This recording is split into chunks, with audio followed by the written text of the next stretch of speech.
Westwood Village in Los Angeles, California, with award-winning chef Taylor Boudreaux of the Napa Valley Grille, as he chats with us about his rustic California cuisine and the influences that have shaped him as a chef.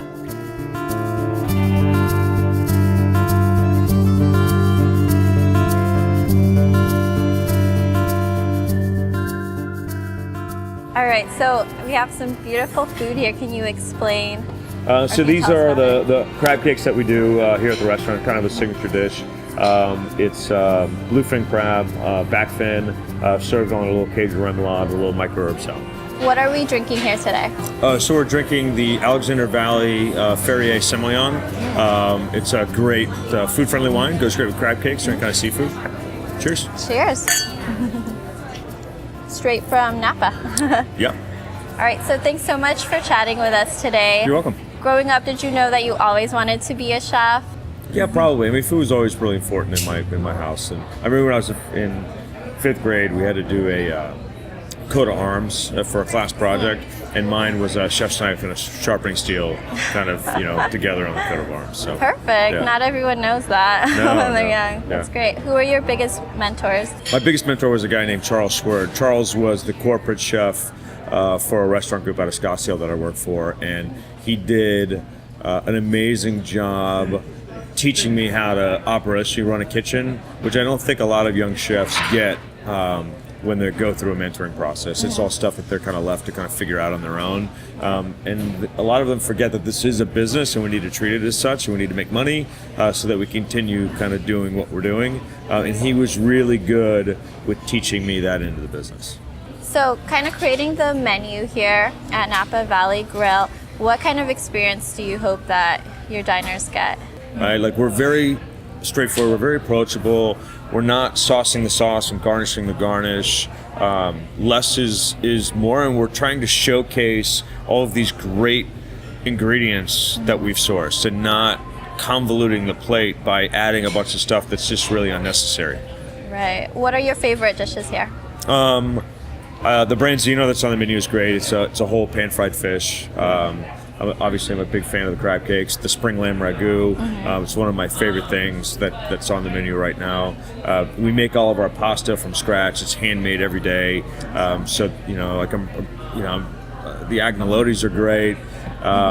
We have a great hamburger. Great is our standard, and if it's not great, then we reevaluate it. We either make it great or we take it off the menu. Very cool. Coming into summer, do you have some new foods that you're going to be introducing? You know what? I have a 5-week-old baby at home, and I'm kind of living in the moment right now. So summer is something I'll focus on next week. So. Very cool. Where do you kind of get your inspiration from for all your dishes? I'm really inspired by what I see at the farmers market, because usually that's for a cook and a chef. Those are the ingredients that you want to be using because they are the things that are probably the most cost effective to be putting on your menu because they're in season. Right. And they're local, so they're not getting shipped from halfway around the world. My wife is an amazing cook, and she does things at home that I kind of look at and I go, oh wow, that's kind of cool. I can maybe take this some way and put it there, and and you go out to eat and you try different things, and I allow my sous chefs to be part of that creative process. So there's just really, it's not just one place that you get inspired from. It's just a multitude of things. So you recently won the Tavistock Award for Top Chef in your division. Yeah, my company, yeah. Awesome. And can you tell us a little bit about that experience? Yeah, that was, that was a very cool experience within, it was unlike anything I've done in my career. We started out with 33 just extremely talented chefs within our company. So they gave us a market basket, and it was a pork butt, habaneros, Brussels sprouts, Spanish Lavina, which is a whole fish, and bacon. And so we had to create an amuse, an appetizer, and an entree in 3 hours.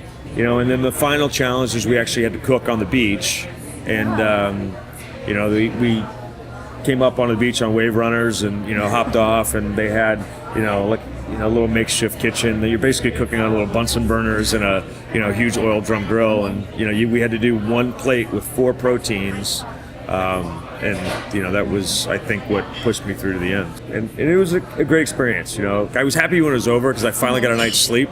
But it was great. It was a lot of fun.